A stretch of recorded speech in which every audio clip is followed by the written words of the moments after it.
And so, what is also important is that the imprint of trauma is not on your cognition. Have been astounded by the development of all these cognitive therapies, as if the deficit in trauma is in that people are mentally retarded or stupid or unable to understand things. That's not what the problem with trauma is. The problem with trauma is that these smoke detector systems in your brain are changed. You start feeling things that feel differently. Your body feels differently. Every aspect, certain things are dangerous that are not dangerous to other people. You numb yourself out, not because you want to, because this part of your brain does that to you.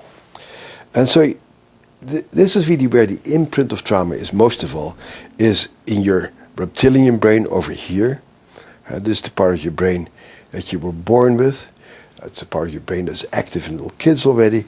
That's the part of your brain that does the same things as happens in little babies. So what do little babies do?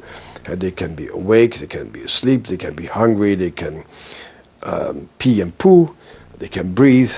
And so those are the things that part of the brain does.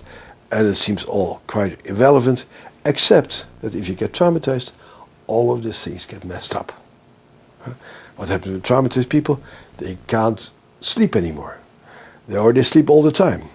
They get eating disturbances. They overreact, they underreact. And so that most elementary part of the brain, like in little babies, gets very disturbed by trauma.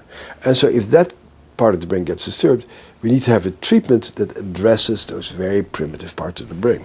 And this part of your brain, where you talk and think, really cannot really control this part of your brain. In fact, this part of your brain controls that part of the brain, but it doesn't go both ways. You cannot tell yourself, oh, don't be stupid, go to sleep. Or you cannot tell yourself, oh, don't be stupid, like this person who gives you the creeps. If somebody gives you the creeps, that person gives you the creeps, and all you can do is try to contain yourself and maneuver yourself, but these creeps are going to persist even if somebody explains to you that this is really a very nice person and that you should not feel that way, because that part of your brain has a life of its own.